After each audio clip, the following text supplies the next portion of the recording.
वक्रतुण्ड महाकाय सूर्यकोटिसमप्रभ निर्विघ्नं कुरु मे देव सर्वकार्येषु सर्वदा सरस्वती नमस्तुभ्यं वरदे कामरूपिणि विद्यारम्भं करिष्यामि सिद्धिर्भवतु मे सदा गुरुर्ब्रह्मा गुरुर्विष्णु गुरुर्देवो महेश्वरः गुरुः साक्षात् परं ब्रह्म तस्मै श्रीगुरवे नमः।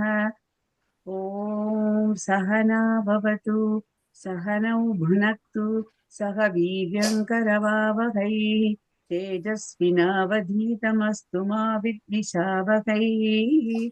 ॐ शान्ति शान्ति शान्तिः। So we can go alphabetically. I think first, I think Harsha Mahodaya will be first. Then I think Prashant Mahodaya. No, after Harsha, Madhumati. Madhumati, yeah. Madhumati, then Harsha Madhumati, then Rohini Mahodaya. No, Prashant Mahodaya, then Rohini, and then you Mahodaya yeah, myself, then Rohini, yeah, then yourself, and then me, yourself, and Bharati fifth. What is I'm forgetting Mahodiya's name? Sharda. Yes, Mahodaya, you will be the last. Yes. So request everyone to take the 68th page. Tamasaha Pustake. Shall I continue? Okay. Yeah, I to have a PDF. I think I can manage. Okay. Abhyas Thank you, Gomati Mahodaya, for the PDF, because I still don't have the book yet. They've just mailed it, so it's coming in very handy. Thank you. Ramnarayan Mahodaya, we were informed that Manu Mahodaya is unable to join, so he has asked us to do it ourselves. So request you also if you could help, if one of all of us, that. अधोनिर्दिष्टानां विग्रहवाक्यानाम् आधारेण समस्तपदानि लिखन्तु। भगवन्तं श्रीतः, so द्वितीया विभक्ति भगवन्तं श्रीतः प्रथमा, so it's द्वितीया तत्पुरुष समासः भगवत् श्रीतः। भगवत् श्रीतः. I think उत्तराणि पुस्तकस्य पृष्ठभागे एव अस्ति. एकवारं I think we can check later on. Just write down our answers. अस्तु. भगवत् श्रुतः. अस्तु महोदय.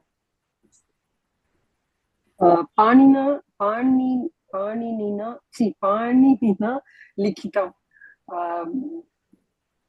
Can you hear me? Yes. Panini likitam. So I'm thinking it is Tritiya Tatpurusha. Mahodaya. Astu. Then Madhumati. Prashant Mahodaya. Bhojanaya ayam.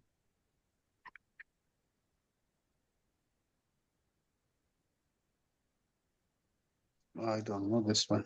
Bhojanaya ayam. This is Atra, I think it is Chaturthi. Chaturthi, sorry, Chaturthi. And that Artha Shabda will come. So, ayam.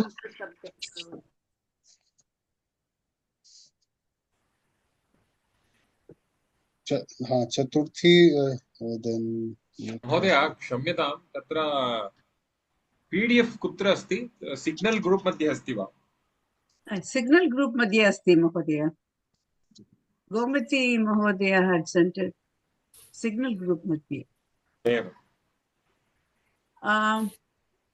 Probably 3 weeks ago.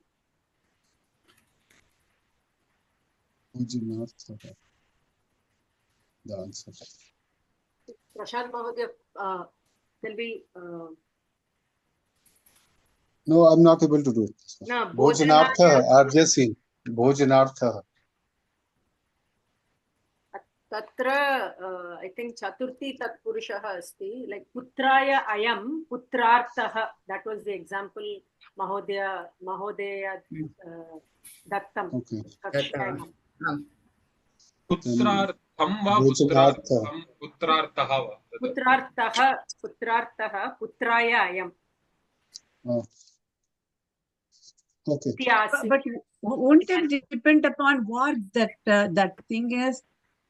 Putrartham or putrarthah? अयं शब्द डिटर्मिन्स् न पुत्रार्थम् अत्र अयम् अस्ति अतः पुल्लिङ्गः एव भवति समस्तपदं हर्षम् Okay. पुत्रार्थः इत्युक्ते पुत्राय अयम् पुत्रार्थः इत्युक्ते पुत्राय इयम् इति Okay, so putra idam. If it's a napumsakalinga, it will be idam. पुत्रार्थम् Yeah, putra. It will be idam. Putraya or whatever it is. Idam. Ayam. Okay. then Bhojanarthah then, yes. भोजनाय अयं भोजनार्थः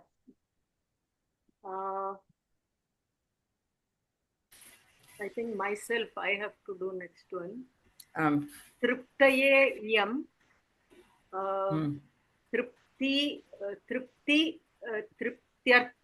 तृप्त्यर्था चतुर्थी तत्पुरुष तृप्त्यर्था इयम् अस्ति अतः तृप्त्यर्था इति भवति खलु Triptaya, this is also Chaturthi, Mahodaya. तृप्तये तृप्ति शब्दः चतुर्थी तृप्तये इयं तृप्त्यर्थ हर्ष रामनारायण करेक्ट् न करेक्ट् सम्यक् अस्ति सम्यक् स्त्रीलिङ्गं पदमस्ति इयम् अपि स्त्रीलिङ्गं सूचयति रुकु महोदय भवत्याः Rohini Mahoday. रोहिणी महोदय न Ramnarayan Oh, Ramnarayan, that's true. क्रीडा निपुणः सप्तमी तत्पुरुषः अस्तु सम्यक् रुकु महोदय Rohini. Okay. Shastrinah Pustakam. It is Shashti Shastrinah. So it will be Shastra Pustakam. No. अत्र अहं मन्ये शास्त्रिन् इति नकारान्तशब्दमस्ति शास्त्रिणः एकस्य शास्त्रिणः एकः व्यक्ति शास्त्री अस्ति तस्य पुस्तकम् So I think प्रातिपदिकं शास्त्रिन् right शास्त्रिन् so शास्त्री पुस्तकम् आम् शास्त्री ह्रस्वं भवति शास्त्री yeah नकारलोपं पुस्तकं Next is me. Shastram iti napumsakalingam nava. No, but it is Shastrin. You see, Ekaha Shastrihi asti tasya pustakam. Okay. Shastrin. Okay. रुकु महोदय शर्मणः गृहं तदपि षष्ठी तत्पुरुष शर्मन् शब्दः सो शर्म गृहम् अस्तु साधु वा साधु But then what is the meaning of Sharma Graham? Sharma. Okay, I got it. Tasya Griham. Okay. Sharma. Okay. Got it. महोदय तत्र No, I think it's wrong. तृप्तये इयम् अस्ति किल तत्र उत्तरम् असमीचीनम् अस्ति वा तृप्तये इयम् अहम् उक्तवती तृप्त्यर्था अत्र तृप्त्यर्थः इति अस्ति कुत्र उत्तरे ओ अहं मन्ये But तृप्त्यर्था इयम् अस्ति किल see, Iyam is a Srilinga. इयम् इस् स्त्रीलिङ्ग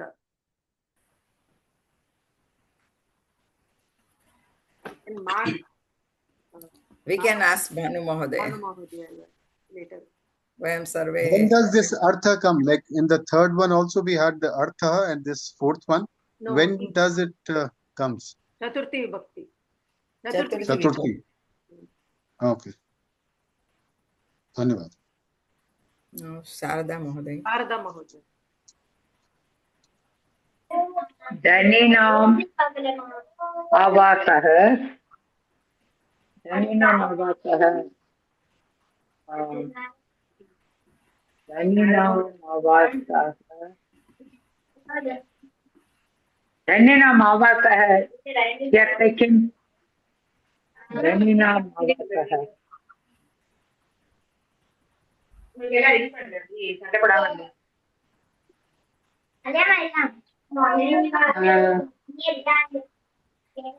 अत्रापि Avasah ityarthe kim?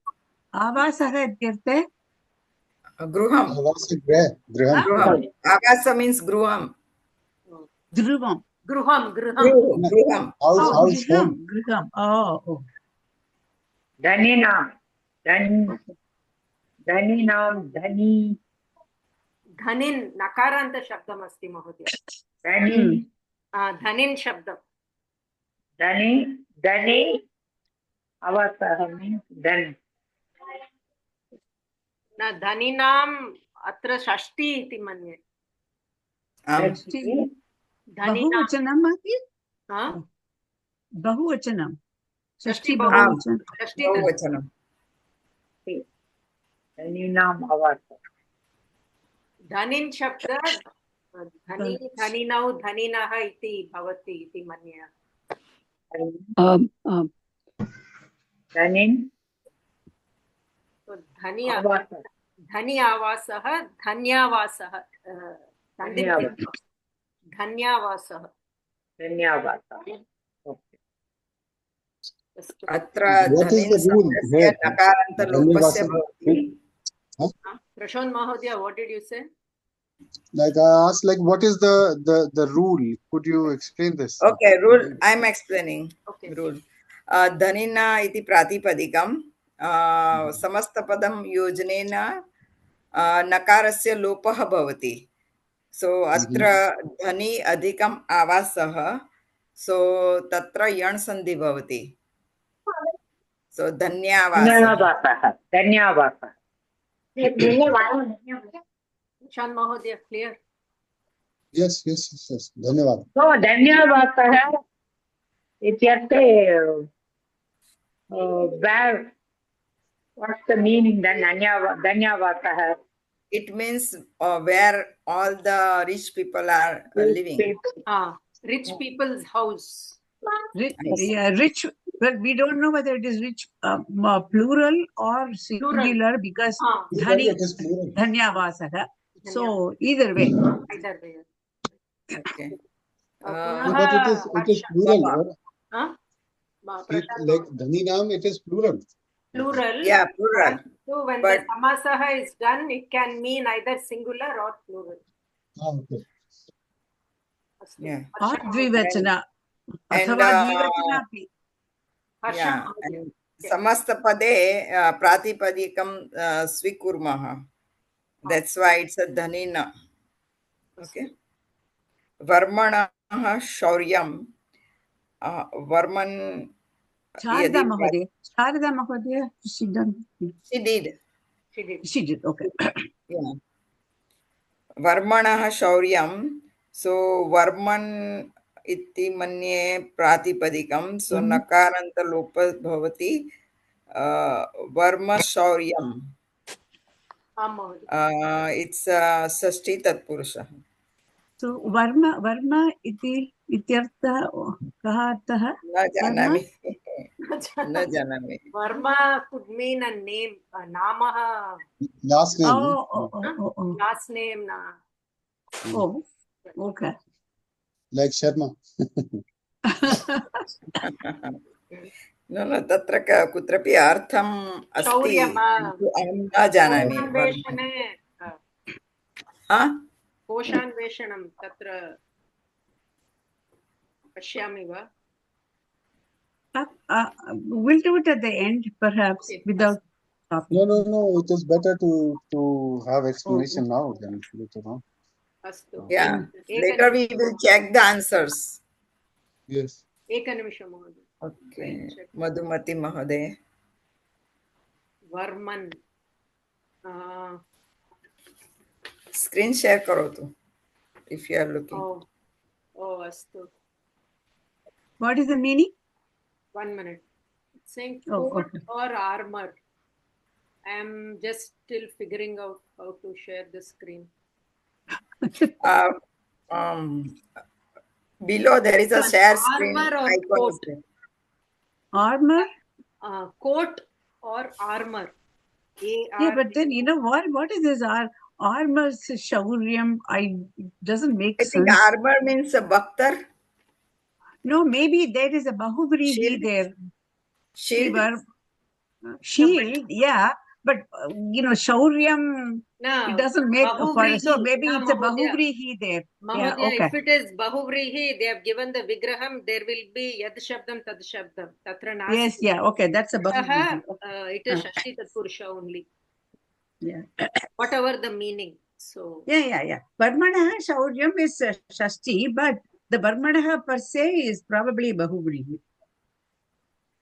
Yaha, who's wearing a coat. Yes, sir. Yes, sir. Astu. That will be Madhumati- Shashyartha bahuvrihi. Astu. Madhumati Mahodaya. करिणां वृद्धं करिवृद्धम् इति अहं मन्ये. Karinam, I think, is Karin Shabdam, which is, I think it means elephant. Am Mahodaya. Okay. And Vriddham Vrindam could be is old age. group. I think Vriddham is No, old age. Vrindam, group. Vrindam is a it? group. Oh, okay. Vrindam. Okay. So the group of elephants. Elephants. Okay. So it is again Sashti Kari Vrindam. Kari Vrindam. I read it as Kari Vriddham. So I thought old elephant. No. Okay. Next is Prashant. Dhanapatinaha Hmm. Dhanapatinaha. This would be then again like this Yan Sandhi, I guess. Dhanpat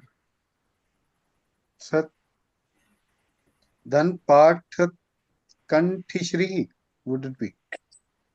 Ghana Parthat. Mahodaya, etadapi nakaranta shabdam. Ghana patin iti manye. Patinaha iti asti.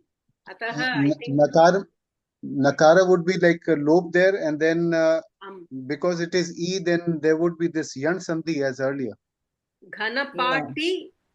No? Ghana pati. No, because no sandhi, because Ka is there. Over there, Okay. it is A was there. Okay. Atra it will be Then part Kantashri then. Ghana pati kantashri. Dhanapati Kantashri. Ghana pati kantashri. Astu. So Kantashri api is a samasa padameva iti ityaham manye. Kantashri is, yeah, okay. Kantameva shrihi. Kantashri ityukte haram va. No, Kanta, I thought it was his voice that is like a dhanam. Oh, Yeah. It's a phrase. Yeah, so I thought it was like a Kanta eva shrihi, which is some avarana. Avadharana. Avadharana, not avarana. Kantaha eva shrihi astu. Kantashri is haram, like the His beautiful necklace. voice. No. Rich voice. Prashant Mahodaya, they are saying Kantashri, this his voice is his wealth because he recites the Vedas. Ghanapati, a person who recites Vedas in a particular way. Yeah. Okay. No, you said harem. That's why, like. No. What Mahodaya said was right. His voice is his wealth. Okay. Kantaha eva Shri. Okay. After Prashant Mahodaya, myself, Tripatinaha Adhyapanam. अत्रापि त्रिपाठिन् इति भवति अतः त्रिपाठ्यध्यापनं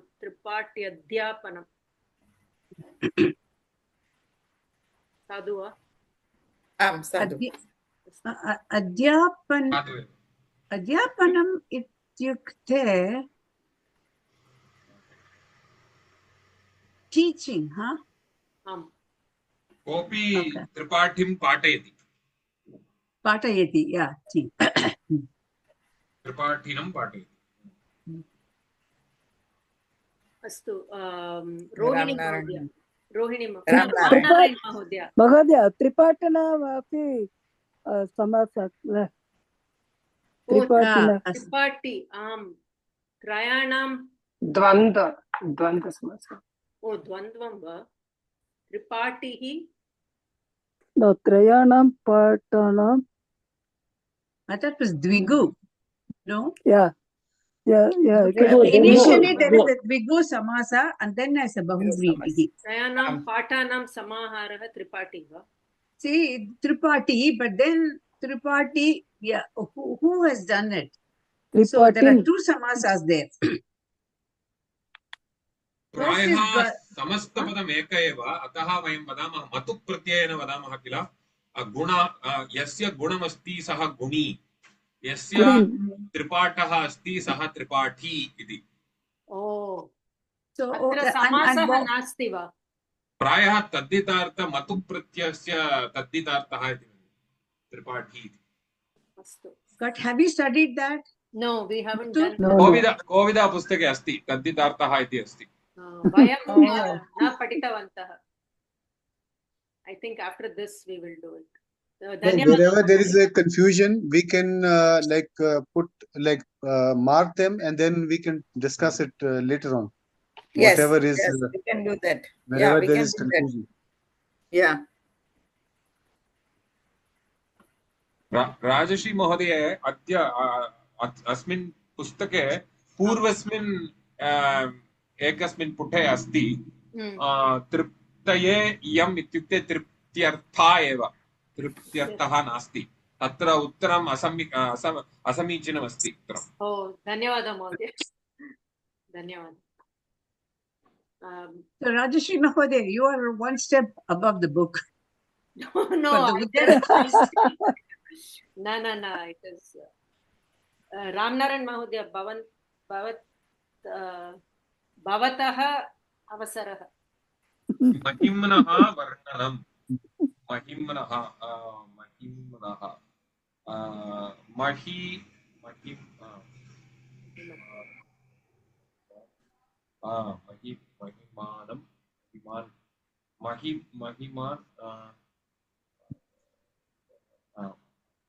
महिमानं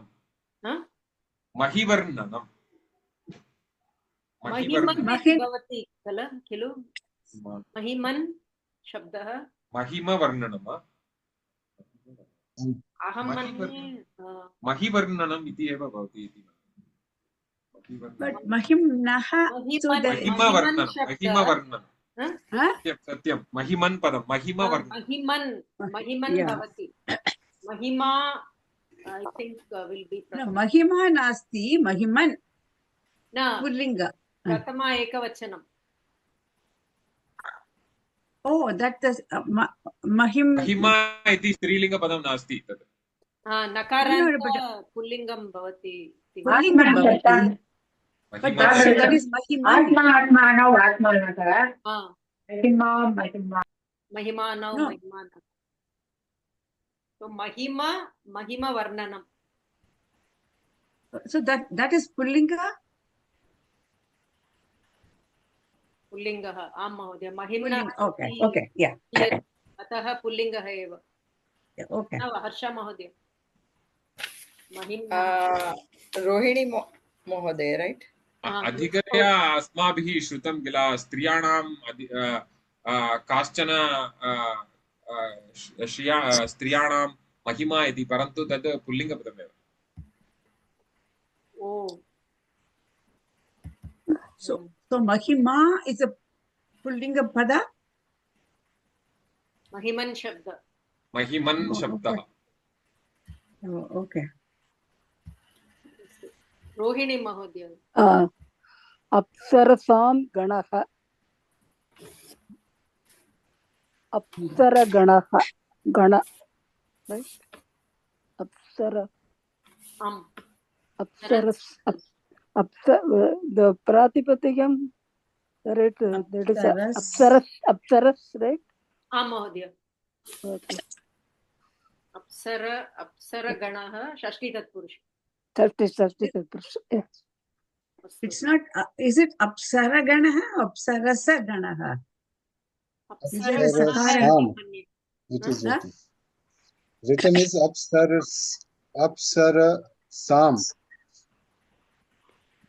Apsaras is the Pratipadikam, but the Sakaraha, the Samastapade Sakaraha Asti va, Nasti va.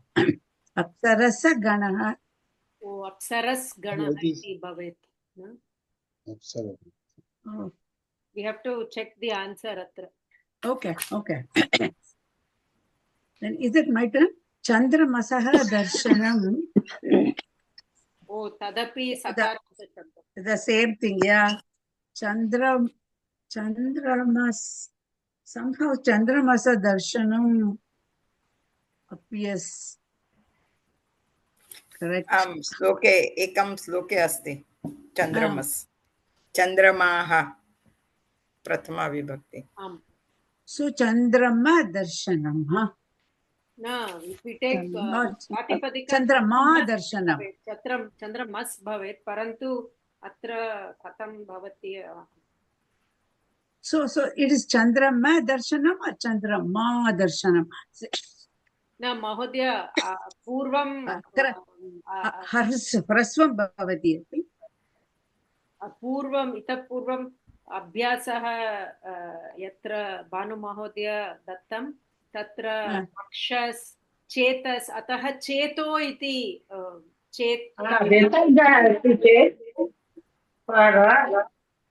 it becomes Chetaha, Chetaha, like that it was becoming. Harsha Mahodaya can tell. Or if it was Manas also, it became Mano. No, but the Okara is from the Sandhi. But whether there is a Chandrama Darshanam or Chandrama Darshanam, Hrasvam or Dirgham? That is what I'm telling Mahodaya. Earlier, there were examples like Chetas, involving the word Chetas. It became Chetaha, otherwise it became Chetaha. That Sakara. Oh, okay. So Chandrama Darshanam. I'm not sure how that turns here. Okay, so that also we have. These two we have. Okay. But we don't even know about the veracity of the Uttarapa answers because, one was already wrong.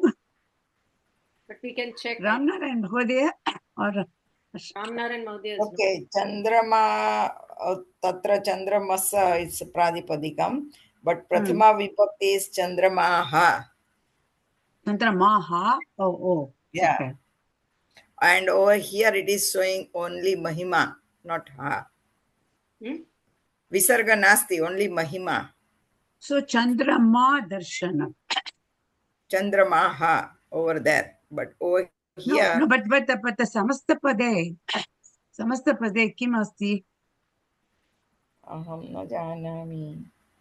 Because it is atra sloke. It says Chandramo Darshanam. Chandramaha become Chandramo Darshanam. Oh, okay. So Visargam asti, then Sandhihi bhavati. Has become Chandramo. That's what the answer. Yeah, okay. So Ukara and then Guna Sandhihi. And Apsara Ukara Deshaha and then Guna Sandhihi. Apsaro, right? Apsaro Ganaha it has become. Oh. But we have to check this with Mahodaya.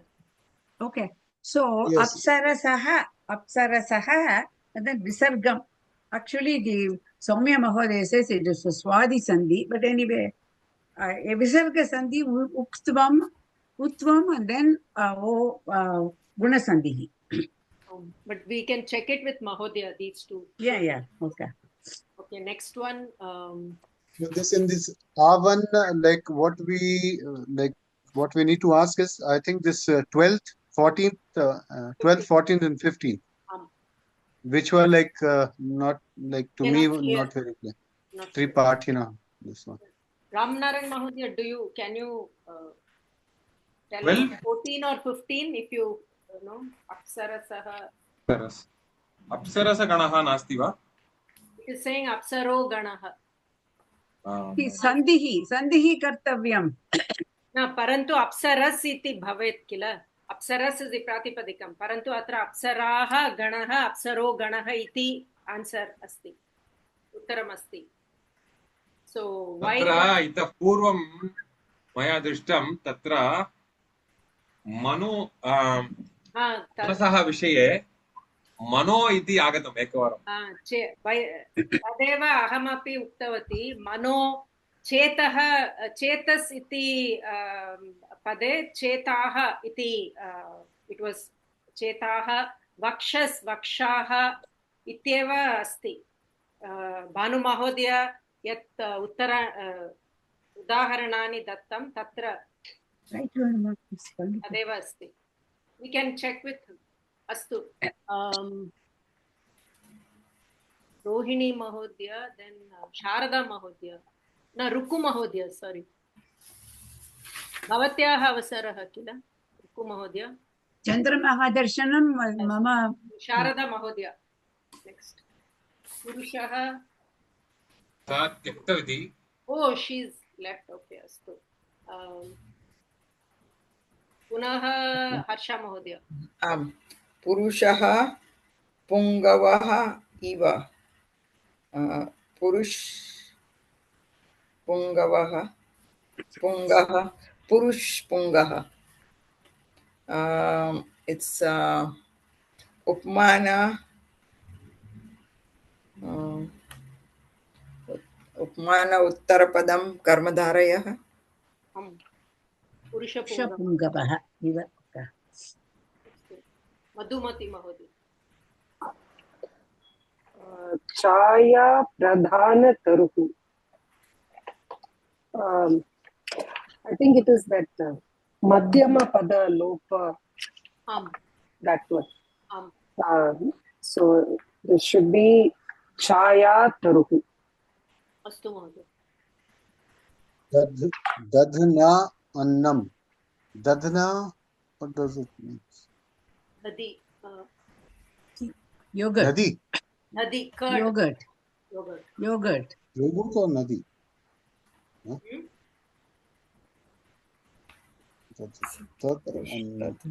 This one I don't know.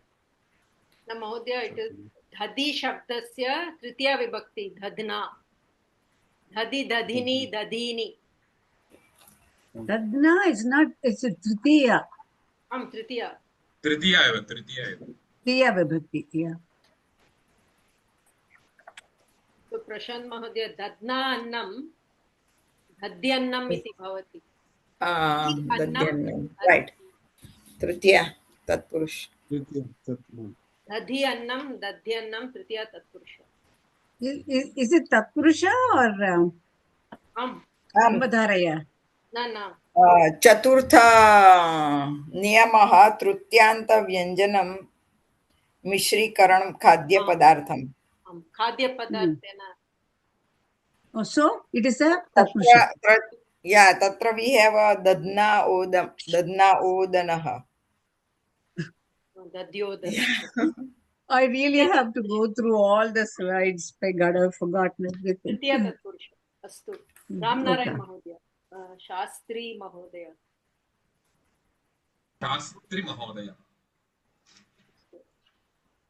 Kaha Samasaha Shastri Mahodaya.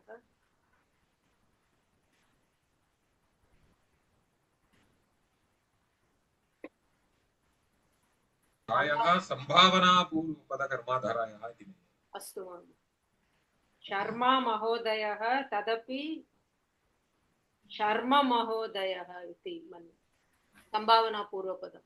Sharma ह्रस्वं भवति इति न हर्षा महोदय शर्मा न Sharma it's शर्मन् इति भवति नकारान्तलोपम् अतः शर्मा महोदय। किन्तु नकारान्तलोप what is the प्रथमा विभक्ति? शर्मा शर्मा ओके तो अत्र सप्तमे शर्मणः गृह सर्मन् ओके so it's a षष्ठी विभक्ति so it's a sarma is a prathama. No, is it Shashti? No. No. It's a Sambhavana Purva. Sambhavana. Previous example. Previous example I am talking about. Astu. Rohini Mahodaya. Varma Mahodaya. No. Rohini Mahodayayaha. Ramnarayan.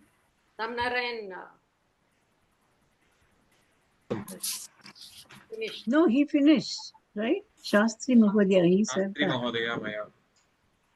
Rohini Mahodaya.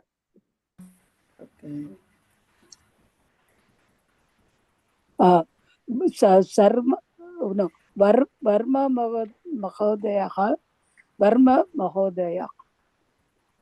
Samasah Nama Mahodaya. That Sambhavana. Sambhavana Karmadhara. Astu. Ruku Mahodaya. Tripati Varyaha. Varyaha. So Tripatin must be the Pradipadikam. So Tripati Varyaha. So Tripati Varyaha. Is this Saptami? No. This is, I don't know what it is. It should be this. Tripati Varyaha iti samasta padam. Sadhuva.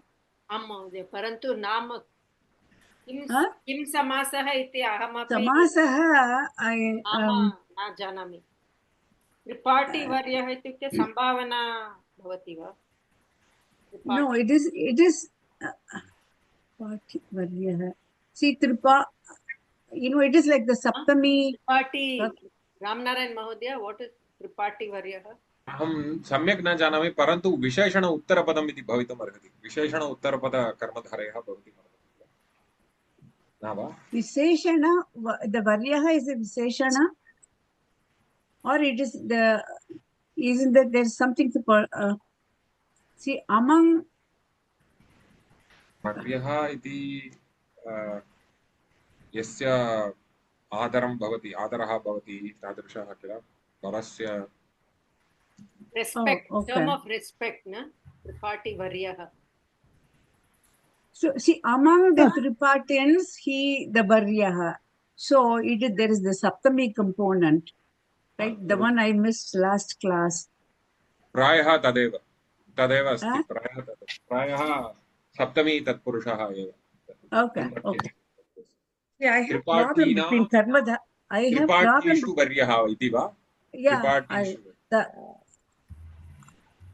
Varyaha is excellent meaning. Varyaha is excellent.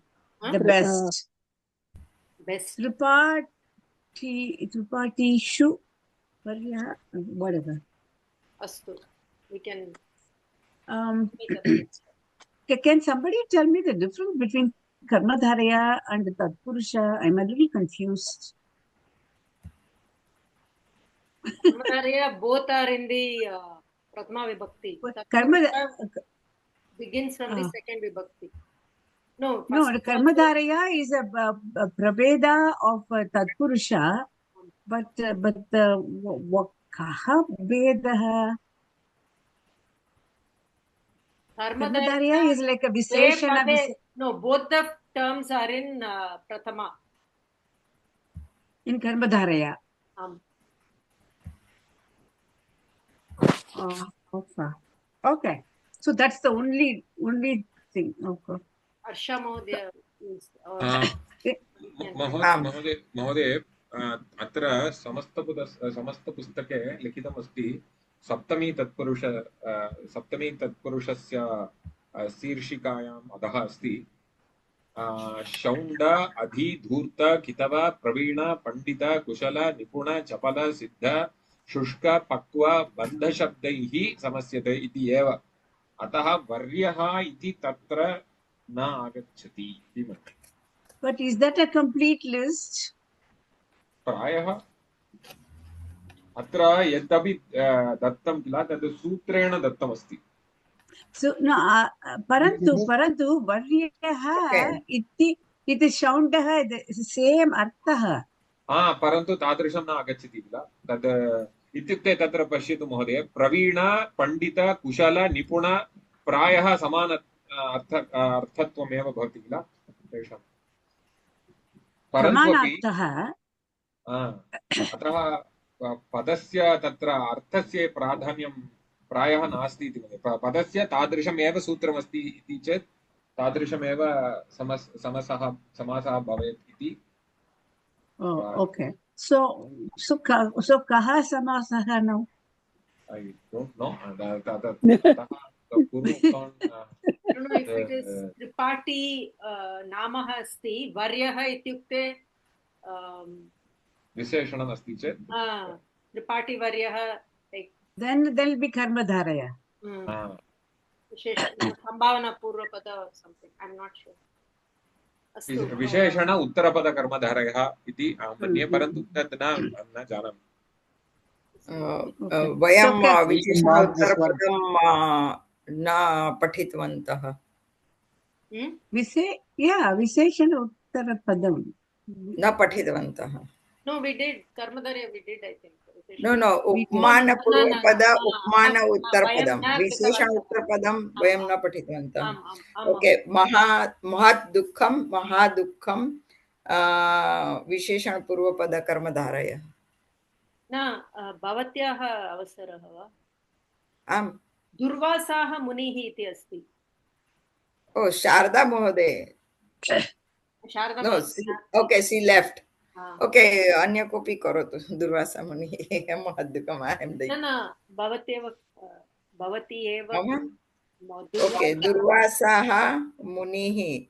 So upma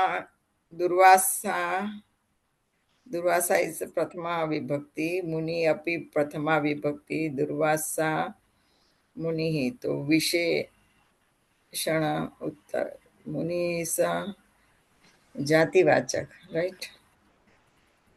And it is not a Muni but Durvasa.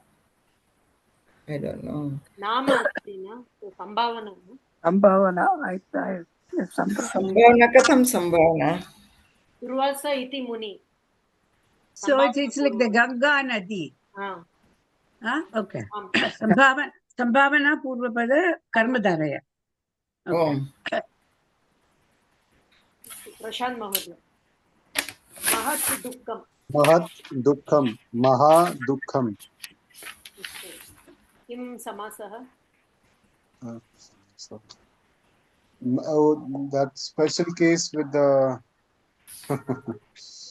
with the Mahat, Mahan, and then the Striling, we use only Maha. But विशेषण I don't. कर्मधारय. विशेषण, हाँ विशेषण. धन्यवाद. रामनारायण. महत् महादुःखं महत् पुण्यं तेन. महापुण्येन.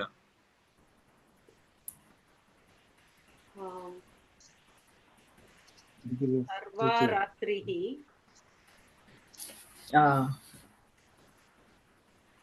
Can we stop here? Yes. Can we stop here? And Uttaram check karotu. We have checked most of the people. We'll check again, but we have checked. Oh, you checked already? Some of them, yes. Ramnarayan Mahodaya checked. He told not Mostly, that mostly I'm checking. mostly is checked here. Durvasa Munihi किम् उक्तम्? Durvaso Munihi. Durvasa is Sambhavana. Bhavana.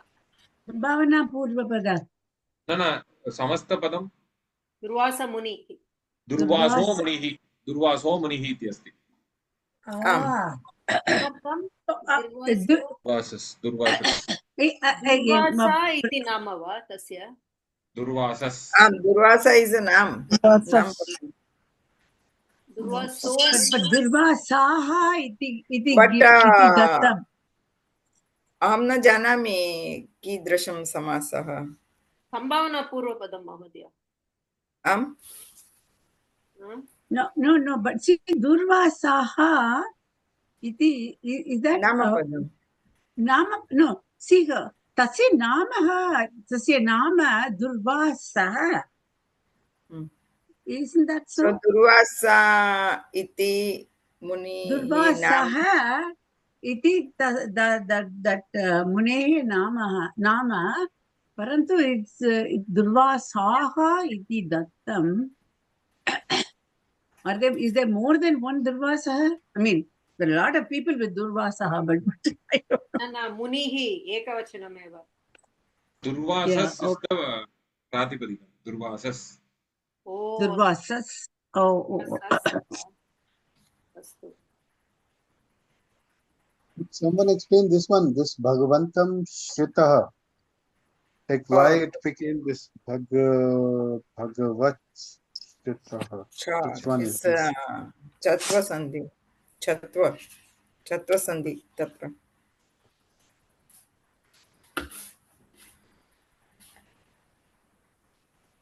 This one would be like Bhagavat, no? Bhagavat Shritaha. Bhagavat Shritaha. And then Chatva. Okay. Chutva Sandhi, then Chatva Sandhi. Then Chatva Sandhi. Chutvam and Chatva. Mahodaya, should we do 5 more minutes or what does everyone say? We can do 5 more minutes. Yes. Let's do it. Harsha Mahodaya? But okay. Just 3, 4, 5 more we can do it. So let's finish that E section. Okay. Sarva Ratrihi. Sarva Ratraha, this whenever this some special nights it is Ratraha. No, that is Mama Punsakling.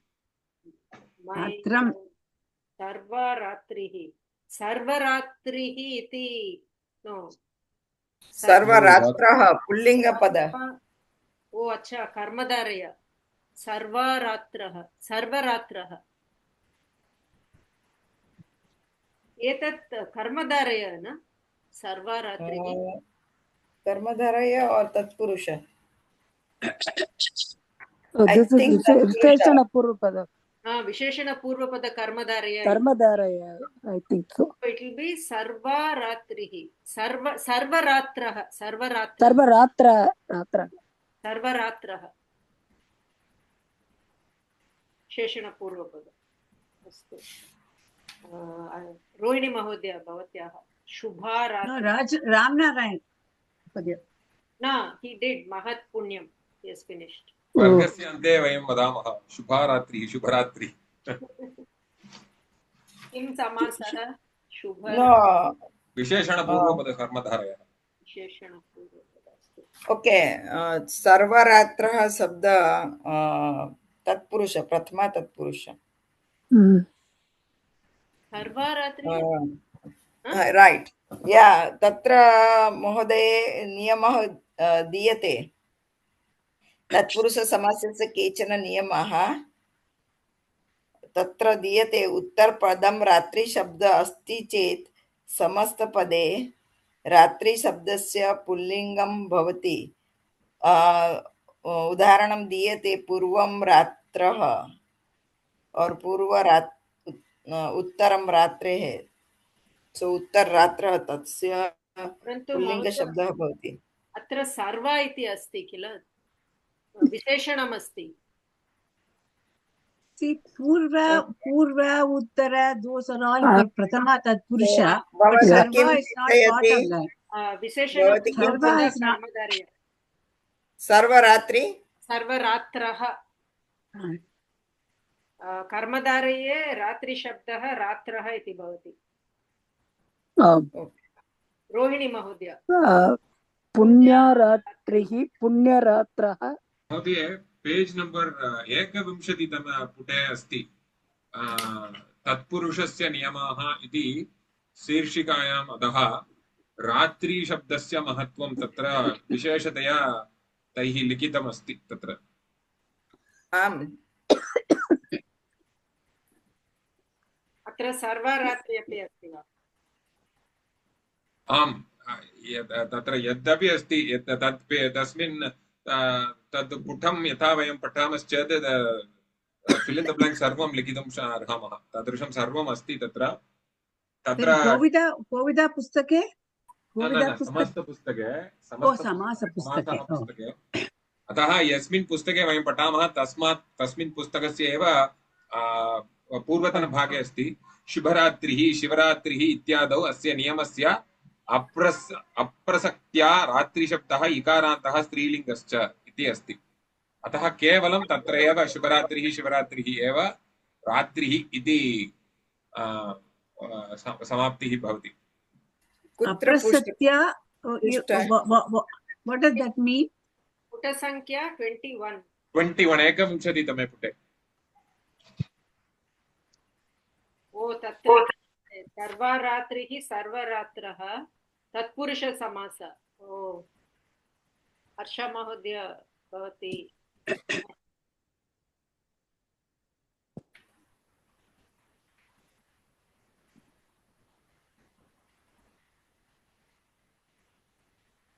तो शुभरात्रिः किं भवति कुत्र दीयते? शुभरात्रिः तस्मिन्नेव पुटे टिप्पण्याम् अस्ति टिप्पणीं पश्यतु तत्र अस्ति महोदय।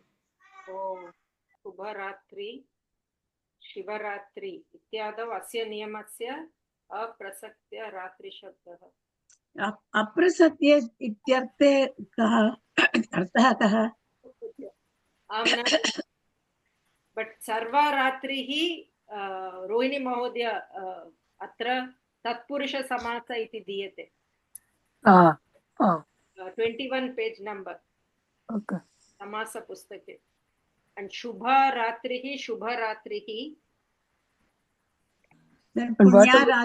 पुण्यरात्रिः एव। नो पुण्यरात्रः रात्रः अत्र दीयते पुण्यरात्रः। मम कृते पुस्तकः नास्ति। I'm just looking at पुण्यरात्रः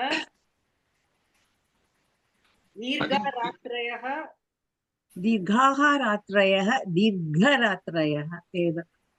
तत् कर्मधारयः भवति किल दीर्घरात्रयः। आम् विशेषणपूर्वपद कर्मधारयः अस्ति। रोहिणी महोदय भवती करोति वा? त्रयाणां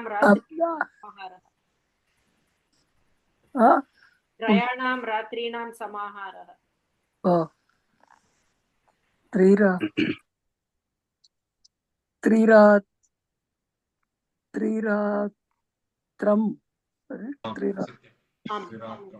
त्रिरात्रम्।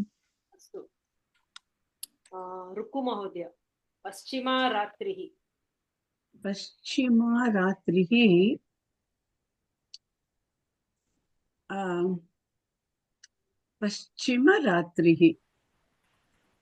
God, this is Purva, Paschima, this is all for the Pratapurusha Samasa. Paschima Ratraha, yeah. Pratama Tatpurusha, right? No, महोदय भानु महोदय उदाहरणे दीयते उत्तरं रात्रे उत्तररात्र पूर्वं रात्रे पूर्वरात्र रात्रं नपुंसकलिङ्गे भवति अस्ति रात्र नो नपुंसकलिङ्गे only when there is a द्विगु समाहार. Okay, so Paschima Ratrihi, so What is Samastapadam? Pashchimaratrah. पश्चिमरात्रः Ratraha. Oh, okay. Pratama Tatpurusha. Astu. Shivaratrihi. It's a शिवरात्रिः special thing, Shivaratri. Ramnarayan Mahodaya. शिवा अम्बायाः नाम अस्ति शिवारात्रिः इति अस्ति Oh, अहं तद् न जानामि शिवरात्रिः अत्र शुभरात्रिः शिवरात्रिः इत्यादौ अस्य नियमस्य अप्रसक्त्या रात्रिशब्दः इकारान्तस्त्रीलिङ्गश्च इति अस्ति टिप्पण्यां परन्तु शिव प्लस रात्रिः शिवरात्रिः शिवा प्लस रात्रिः अहं न जानामि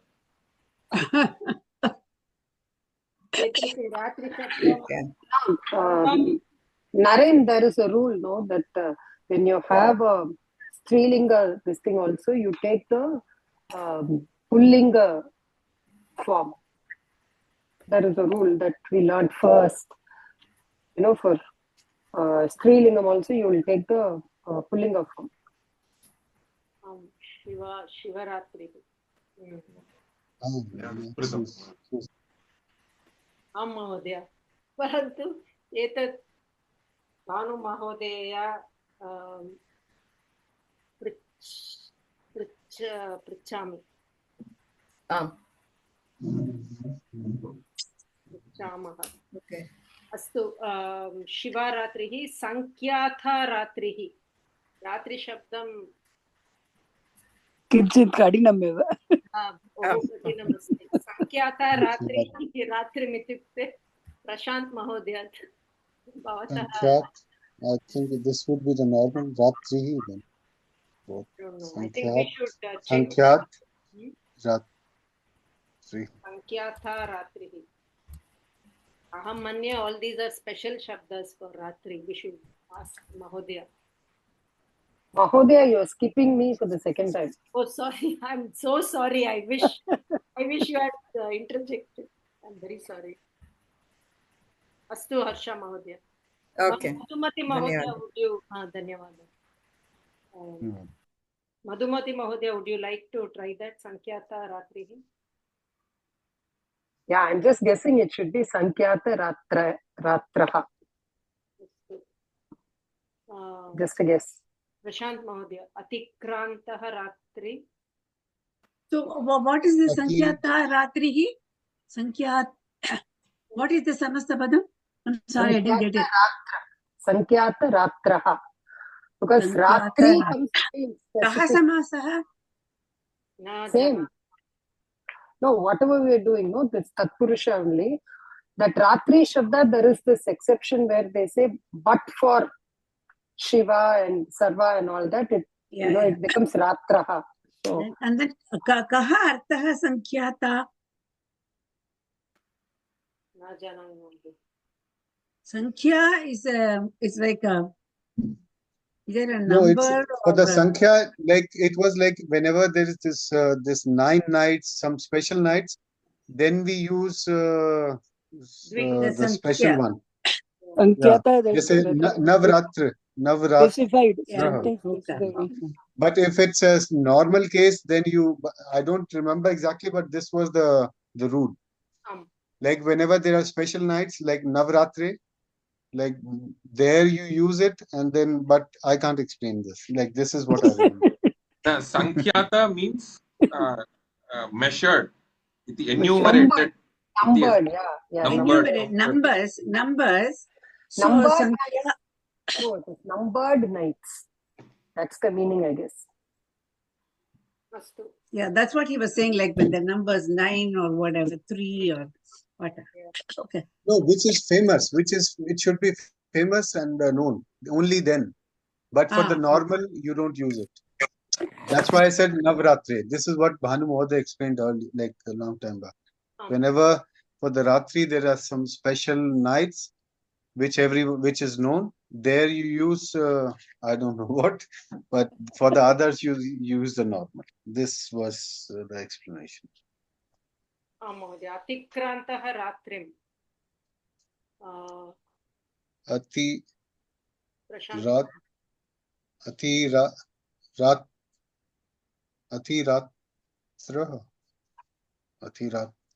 अतिरात्रः भवति इति मन्ये। अहं रात्रिशब्दस्य अहं न जानामि महोदय। अतिरात्रः we can then next class yeah Ati or yata? Yatha or अतिक्रान्तः रात्रिं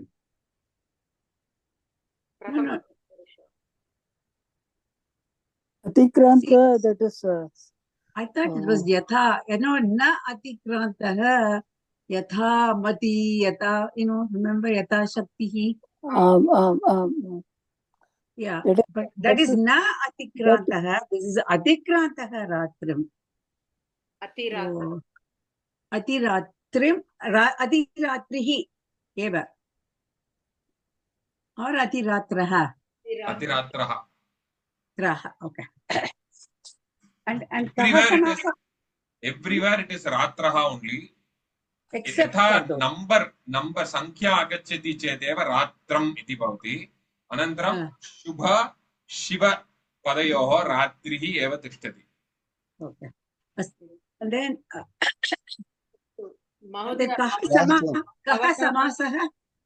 समासः अतिरात्रः कः समासः? प्रथमा तत्पुरुष. अहं रात्रिशब्दं. No. See, prathama tatpurusha has specific words, like, तत्र तत् सत्यमेव प्रथमा एव. प्रथमा एव. Okay. पुस्तके 21 पुटे दीयते महोदय. भवती एकवारं पश्यतु. रामनारायण महोदय, भवतः अवसरः. मङ्गलारात्रिः. मङ्गलरात्रः. अस्तु अस्तु महोदय, वयम् अत्र एव स्थगयामः. प्रार्थना श्लोकं रुक्कु महोदय भवती कृपया वदतु. मदः पूर्णमिदं पूर्णात् पूर्णमुदच्यते पूर्णस्य पूर्णमादाय पूर्णमेवावशिष्यते. ॐ शान्ति शान्ति शान्तिः. सर्वे भवन्तु सुखिनः, सर्वे सन्तु निरामयाः, सर्वे भद्राणि पश्यन्तु, मा कश्चित् दुःखभाग् भवेत्. ॐ शान्ति शान्ति शान्तिः. धन्यवादः महोदय. बहु धन्यवादः सर्वे. धन्यवादः. Thank you to you. Mahodaya. This Atikrantah, is it Pradi Samasaka? I'm not sure, Mahodaya. Actually, it is in the book, what Ramnarayan Mahodaya is saying, page 21, there's a lot of things given under Tatpurusha in this Samasa book. That's with specific reference to Ratri, I suppose. Generally, Atikranta is part of the Pradi Samasa. See, here in this page 21, they have given particularly Tatpurusha Niyamaha. Under that, they have given Ratri Shabda. And under that, they have given a set of rules. Niyamaha. Then they have given Udaharanam. There, all these examples are there. Atikrantaha Ratrim, Atiratraha. Then Punya Ratrihi, Punya Ratraha. All these, I think special cases possibly these are. Listed it separately in page 21. That is what Ramnarayan Mahodaya was telling.